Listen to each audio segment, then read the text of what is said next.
Assalamualaikum warahmatullahi wabarakatuh. Sampurasun Akang Teteh. Berjumpa kembali bersama saya Anissa Nurul dalam program Beja Antara.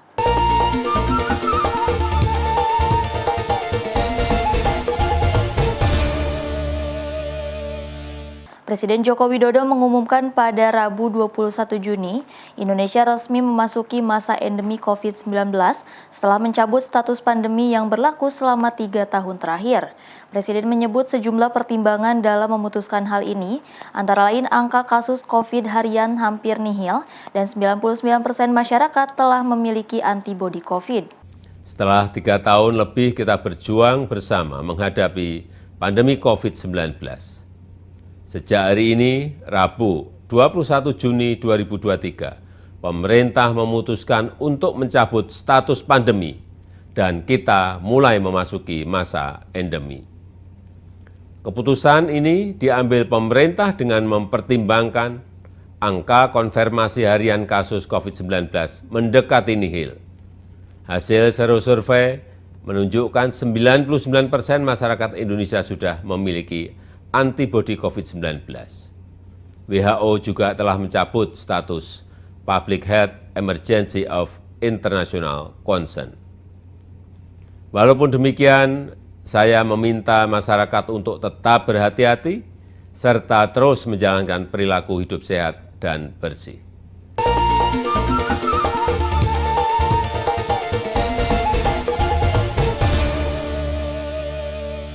Pemberantasan sindikat perdagangan orang hingga kini masih menjadi tantangan. Terbaru, pengiriman pekerja migran Indonesia secara non-prosedural atau ilegal melibatkan oknum pejabat imigrasi. Merespon hal tersebut, Komisi 3 DPR RI pun angkat bicara, sementara dari imigrasi menyatakan sikap fokus kepada pencegahan.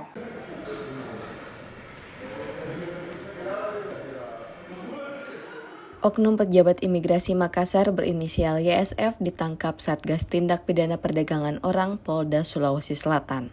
YSF ditangkap bersama 8 tersangka lainnya terkait rencana pengiriman pekerja migran Indonesia atau PMI ke Malaysia secara ilegal. Menanggapi hal tersebut, Wakil Ketua Komisi 3 DPR Ahmad Sahroni Rabu 21 Juni meminta penegakan hukum terkait TPPO yang melibatkan oknum pejabat imigrasi dilakukan secara tuntas hingga ke level mafia. Jangan sampai menjadi full bucket yang tidak terlibat akhirnya diikutsertakan dalam prosesnya. Dan oknum imigrasi, kan ini banyak. Perlakuan situasional ini tuh rasanya sudah lama, jadi bukan hal baru, tapi ini harus ditindak lanjuti oleh penegakan hukum sampai ke mafianya, karena ini pasti ada pemain. Sementara itu, Direktur Jenderal Imigrasi Silmi Karim enggan berkomentar banyak mengenai oknum pejabatnya yang terlibat. Namun Silmi mengungkapkan saat ini pihaknya tengah fokus untuk membantu pemerintah dalam mencegah keberangkatan PMI non-prosedural melalui kebijakan penerbitan paspor. Nah, untuk di beberapa kantor imigrasi yang memang basisnya adalah PMI, ya, profilingnya diperketat. Bahkan untuk wanita usia 17 sampai 45 tahun kelihatannya tidak jelas, tolak. Gitu. Tolak dan jangan kasih jangan kasih paspor selama waktu tertentu 3 tahun, 5 tahun gitu. Kita lagi proses ini. Permenkumhamnya saat ini masih 2 tahun gitu penundaannya. Saya mau bikin 5 tahun biar supaya prosedural. Silmi pun mengimbau jajarannya untuk melakukan sikap preventif, protektif dan aktif dengan maraknya TPPO. Dan memastikan tidak akan membiarkan jajarannya terlibat dalam sindikat perdagangan manusia. Dari Jakarta, Pradana Putra Tampi, Kantor Berita Antara, mewartakan.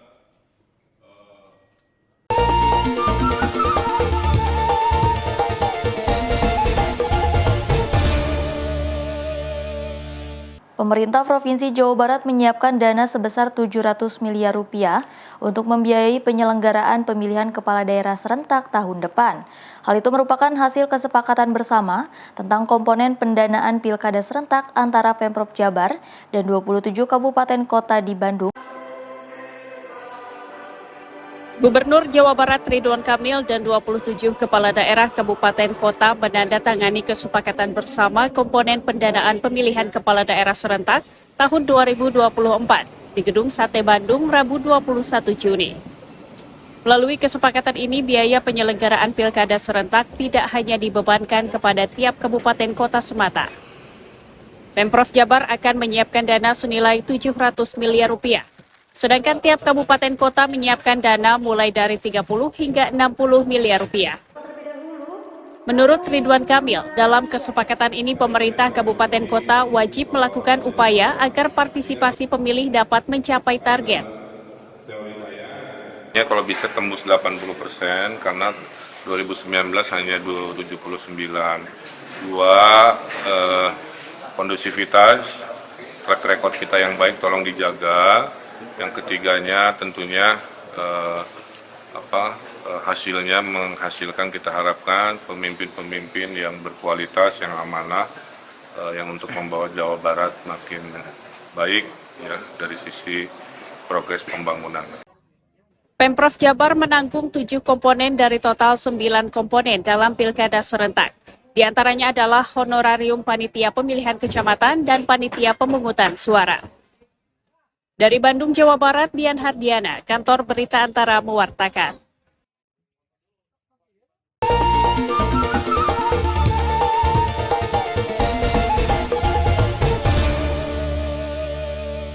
Komisi 3 DPR RI menyoroti adanya temuan dugaan pungutan liar di rumah tahanan Komisi Pemberantasan Korupsi yang jumlahnya mencapai 4 miliar rupiah pada periode Desember 2021 hingga Maret 2023. Wakil Ketua Komisi 3 Ahmad Sahroni meminta KPK secara mengevaluasi sistem pengawasan di dalam rutan tersebut. Terlibat, akhirnya diikutsertakan dalam proses. Wakil Ketua Komisi 3 DPR RI Ahmad Sahroni meminta Komisi Pemberantasan Korupsi KPK mengevaluasi sistem pengawasan di dalam rumah tahanan rutan KPK.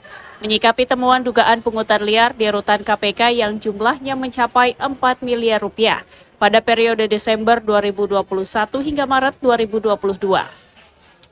Menurut dia, KPK harus tegas dan tidak pandang bulu untuk menindak oknum internal institusi yang diduga terlibat. Selain itu, perbaikan sistem juga pengawasan di dalam rutan ke depannya harus diperketat. Rotasi segera mungkin, evaluasi, karena itu jadi sistem yang memang mungkin sudah lama berjalan, tapi belum terlambat lakukan apa yang mesti dilakukan oleh pimpinan KPK, tapi saya yakin segera mungkin akan dirotasi dan seluruh dalam kegiatan rutan akan menjadi pengawasan yang sangat ketat nantinya untuk menghindari pungli. Sahroni menambahkan pihaknya juga akan memanggil pimpinan KPK untuk membahas isu-isu terkini usai masa persidangan 4 tahun sidang 2022-2023 mendatang. Dari Jakarta, Pradana Putra Tampi, Kantor Berita Antara mewartakan.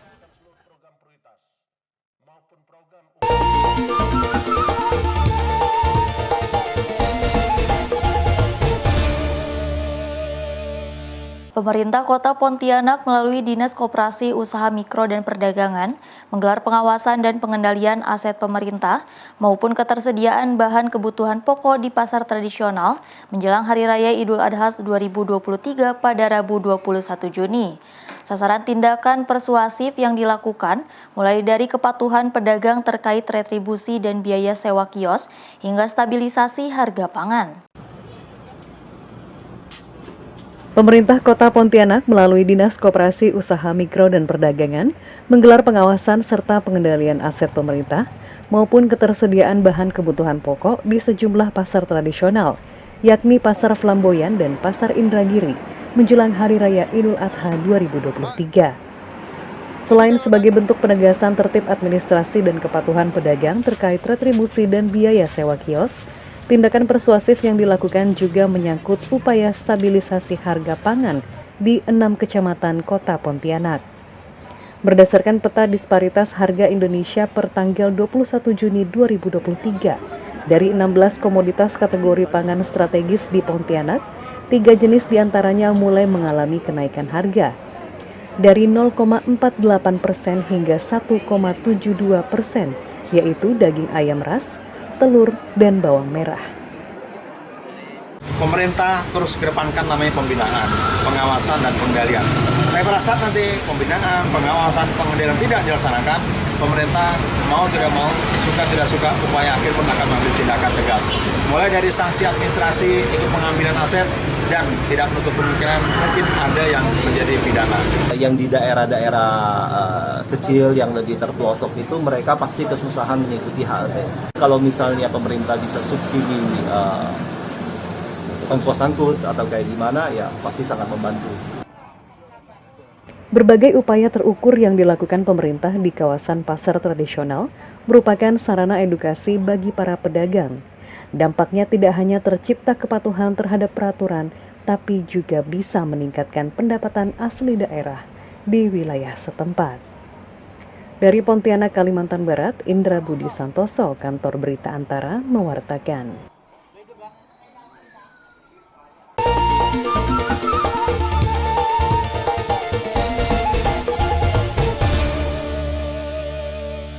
Pemerintah Provinsi DKI Jakarta mengadakan upacara peringatan Hari Ulang Tahun ke-496 Kota Jakarta di Lapangan Silang Monas, Jakarta Pusat pada Kamis 22 Juni. Bertindak sebagai inspektur upacara, pejabat Gubernur DKI Jakarta Heru Budi Hartono mengatakan, Jakarta memang tahun depan tidak lagi menjadi ibu kota negara, tetapi Jakarta dapat menjadi kota global dan memantik perkembangan daerah lain di Indonesia. Kota Jakarta memasuki usia ke-496 tahun pada Kamis 22 Juni 2023. Tepat di hari jadi Kota Jakarta, pemerintah Provinsi DKI Jakarta mengadakan upacara peringatan ulang tahun di Lapangan Silang Monas, Jakarta Pusat. Upacara diikuti oleh ribuan ASN pemerintah Provinsi DKI Jakarta yang mengenakan pakaian adat Betawi, termasuk penjabat Gubernur Heru Budi Hartono selaku inspektur upacara. Dalam kesempatan tersebut, Heru mengatakan hari jadi ke-496 adalah sebuah momentum spesial karena status ibu kota Indonesia akan berubah di tahun depan. Ya, pertama adalah 496 adalah bagian DKI yang spesial, di mana nanti tahun berikutnya sebuah kalimat ibu kota tentunya sudah tidak disandang lagi. Jadi inilah titik awal untuk kita memberikan terbaik ke depan untuk Jakarta dan untuk seluruh masyarakat Jakarta. Dan berikutnya memberikan semangat. Pada ulang tahun ke-496 ini, Pemprov DKI Jakarta mengangkat tema Jadi Karya untuk Nusantara, di mana Jakarta diharapkan mampu menjadi pemantik kemajuan bagi daerah lain di Indonesia. Meski kedepannya tidak lagi menyandang nama ibu kota negara, namun Jakarta siap bertransformasi menjadi kota global yang turut berperan di dunia internasional. Dari Jakarta, Gilang Gatut Tetuko, Anggah, Kantor Berita Antara, mewartakan. Rangkaian upacara pada pagi hari ini, marilah kita saksikan bersama penayangan.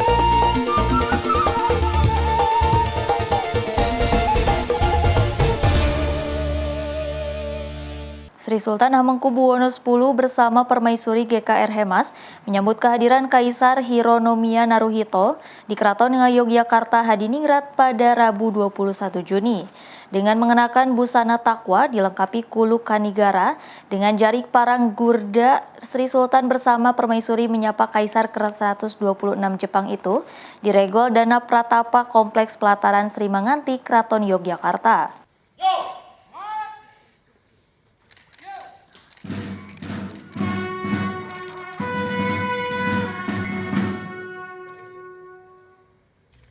Salah satu kegiatan dalam lawatannya ke Indonesia, Kaisar Hironomiya Naruhito mengunjungi Keraton Yogyakarta Hadiningrat pada Rabu petang 21 Juni.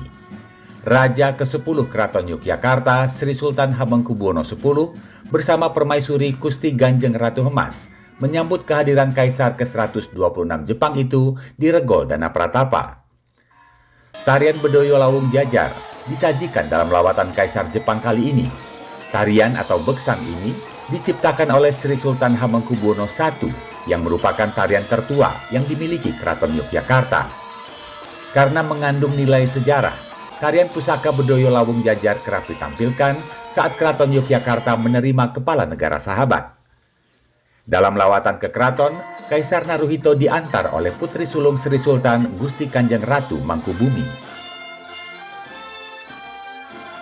Melanjutkan visit dari orang tuanya sebelumnya gitu ke sini. Ya, yang pertama tentunya menjalin silaturahmi terus ya dari orang tuanya hingga ke generasi berikutnya gitu. Kemudian juga ya menjalin hubungan semakin baik ke depan, itu aja sih.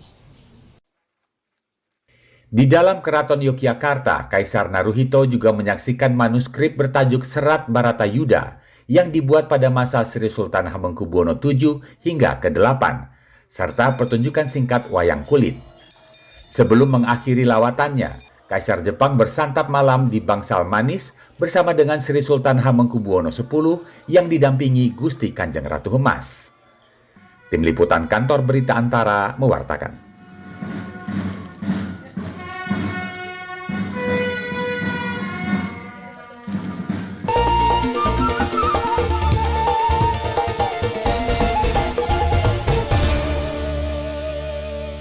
Kaisar Jepang Hironomiya Naruhito mengunjungi Candi Borobudur di Kabupaten Magelang, Jawa Tengah pada Kamis 22 Juni. Sang Kaisar mengagumi kemegahan Candi peninggalan Shailendra. Dengan kunjungan ini Naruhito mengikuti jejak orang tuanya, Kaisar Akihito dan Permaisuri Michiko, yang juga pernah berkunjung pada tahun 1991.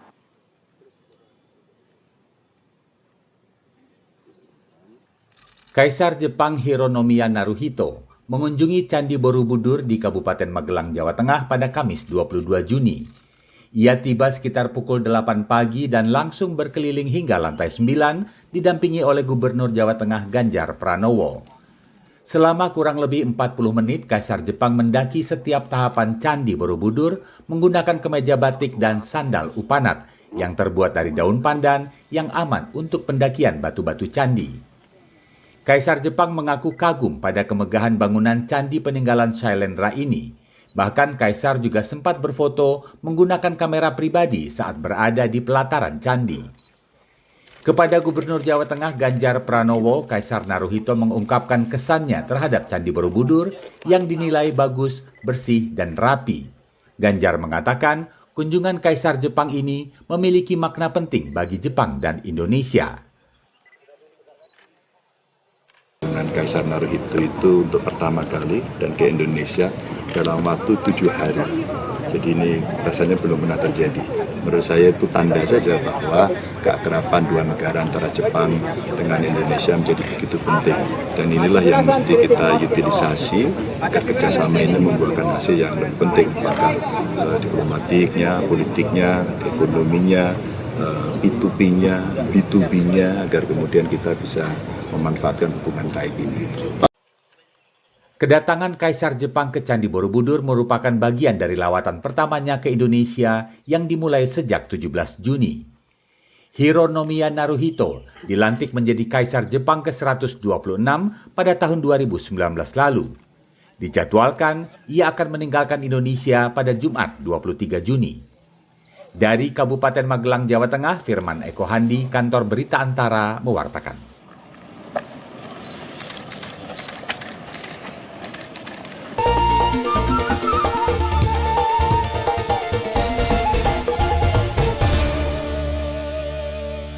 Pemerintah Kota Tangerang memberikan pelayanan vaksinasi rabies gratis di gerai layanan vaksinasi rabies di Klinik Hewan Kota Tangerang, Banten. Wali Kota Tangerang Arif Wismansyah pada Rabu 21 Juni menjelaskan pelayanan tersebut dimaksudkan agar tidak ada hewan lainnya yang terindikasi penyakit tersebut di kota setempat. Pemerintah Kota Tangerang meminta kepada masyarakat atau pecinta hewan untuk dapat memeriksakan hewan peliharaannya serta menerima pelayanan vaksinasi rabies ke gerai layanan vaksinasi yang ada di Klinik Hewan Kota Tangerang, Banten. Wali Kota Tangerang Arif Wismansyah saat ditemui di Pusat Pemerintahan Kota Tangerang Rabu 21 Juni menjelaskan Hal ini dilakukan untuk mengantisipasi kasus penyakit rabies pada hewan di wilayah setempat. Ia pun memastikan bahwa hingga kini belum ditemukan adanya kasus hewan dengan penyakit rabies di Kota Tangerang. Ketahanan pangan sudah sosialisasi terus kepada masyarakat. Kalau ada yang indikasi hewannya sakit dan lain sebagainya, segera dibawa ke klinik hewan. Ya, kita juga punya klinik hewan gratis buat masyarakat, bisa dibawa ke klinik hewan Dinas Ketahanan Pangan Kota Tangerang. Gitu. Kalau untuk vaksin sendiri ada Pak tersedia? Ada kita kasih vaksin gratis juga buat masyarakat. Selain pelayanan vaksinasi rabies di klinik hewan, Dinas Ketahanan Pangan kedepannya juga menyiagakan petugas untuk melakukan layanan jemput bola, seperti menempatkan petugas di ruang-ruang publik atau pusat keramaian, dengan membatasi sebanyak 50 hewan per harinya. Dari Kota Tangerang, Banten, Agung Andika Indrawan, Kantor Berita Antara mewartakan.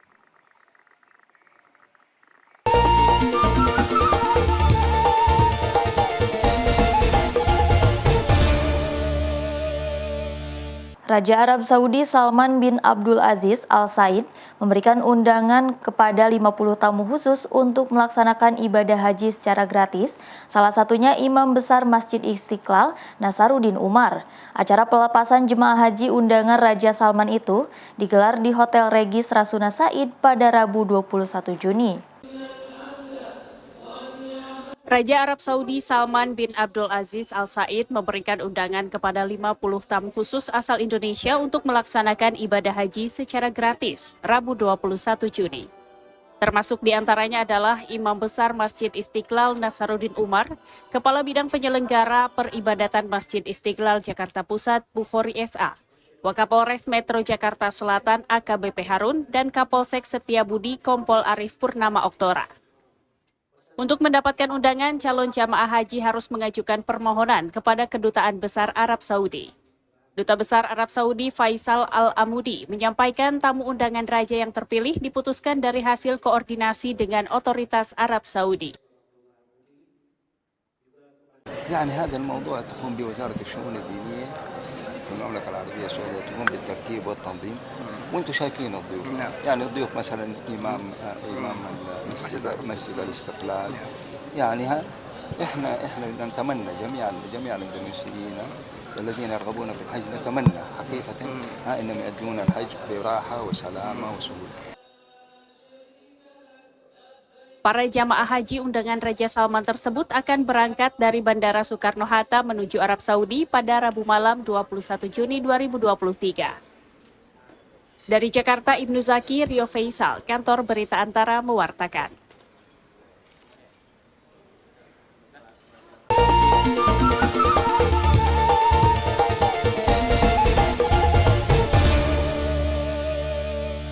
Dinas Perdagangan dan Perindustrian Kota Bandung menggelar Festival Sentra Industri bertema All About Tahu di salah satu pusat perbelanjaan di Jalan Cihamplas, Kota Bandung, Jawa Barat pada Rabu 21 Juni. Sesuai tema, kudapan yang dijajakan dalam gelaran tersebut berbahan dasar tahu yang diolah menjadi ragam sajian yang unik sebagai upaya meningkatkan daya saing para pelaku industri kecil menengah.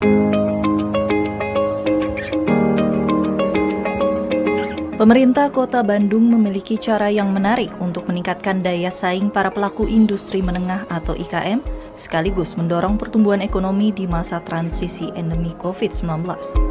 Pemkot melalui Dinas Perdagangan dan Perindustrian menginisiasi digelarnya Festival Sentra Industri dengan mengumpulkan 38 IKM dari 8 sentra industri yang ada di Kota Kembang, salah satunya Sentra Industri Tahu Cibuntu. Beragam penganan berbahan dasar tahu disajikan dalam gelaran yang berlangsung di salah satu pusat perbelanjaan di kawasan Cihamplas ini. Mulai dari tahu pletok, mochi tahu, hingga bakso tahu goreng atau batagor yang diolah dengan campuran tinta cumi sehingga menghasilkan warna yang unik dan berbeda. Festival yang berlangsung mulai tanggal 20 Juni kemarin hingga 25 Juni mendatang ini turut menjadi ajang promosi untuk menghilangkan stigma tahu sebagai makanan biasa. Orang stigma tahu biasa aja itu hilang gitu ya. Kita tahu itu dengan satu tahu kita bisa jadi bikin banyak pasti makanan, contohnya mochi tahu ini gitu. Asisten Daerah Bidang Ekonomi dan Pembangunan Kota Bandung, Erik M. Ataurik menyatakan bahwa Festival Sentra Industri ini merupakan stimulus yang dilakukan pemerintah kota untuk kembali menggeliatkan eksistensi sentra industri yang sempat meredup terimbas pandemi COVID-19. Sebagai data BPS yang sudah dirilis yang mudah-mudahan di pertengahan tahun ini bisa dimanfaatkan oleh masyarakat dan para pelaku usaha di Kota Bandung, khususnya para sentra industri di Kota Bandung untuk menggeliatkan produksinya. Sekaligus juga pemerintah Kota Bandung hadir melalui dinas terkait untuk memfasilitasi pemasarannya. Berdasarkan data Badan Pusat Statistik pada tahun 2022 lalu, laju pertumbuhan ekonomi di Ibu Kota Provinsi Jawa Barat berada di posisi 5,4%. Dengan stimulus ini diharapkan dapat membuka peluang bagi para pelaku usaha, termasuk pelaku industri kecil menengah untuk kembali menggeliatkan usahanya. Dari Bandung, Jawa Barat, Mardiansa Al-Afghani, Kantor Berita Antara mewartakan.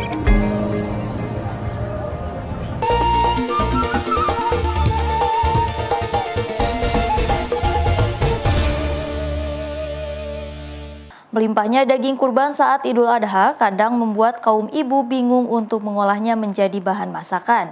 Mengatasi hal itu, mahasiswa Politeknik Negeri Jember memberikan alternatif mengolah daging yang dikreasikan dengan bumbu dan bahan-bahan yang mudah didapatkan serta disukai anak-anak melalui pembuatan sosis.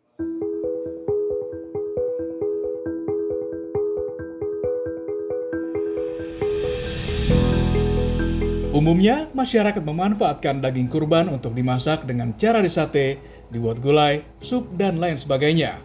Padahal, daging baik sapi maupun kambing dapat dijadikan olahan yang dapat disimpan untuk waktu yang lebih lama, dengan cara dibuat menjadi sosis yang kerap disukai anak-anak.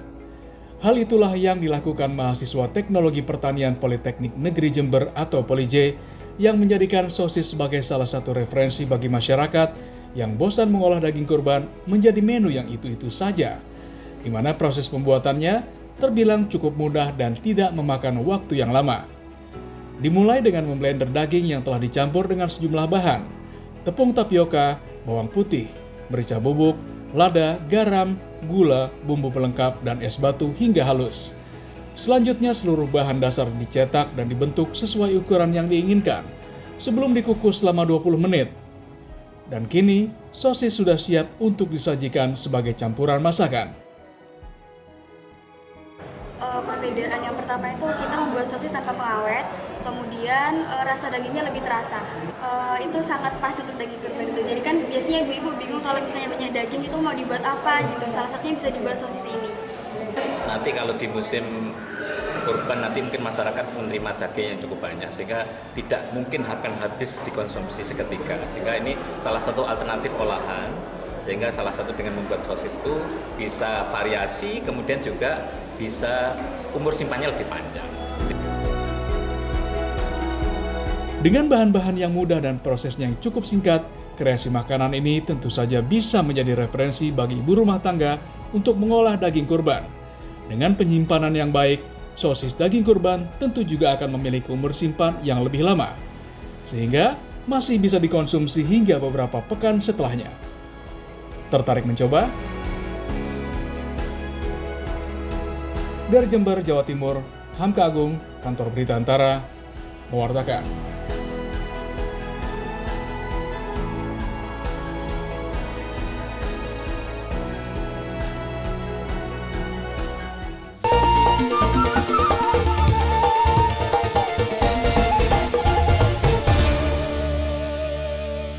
Akang Teteh, demikian Beja Antara hari ini. Tetap saksikan Beja Antara setiap hari Senin sampai dengan Sabtu.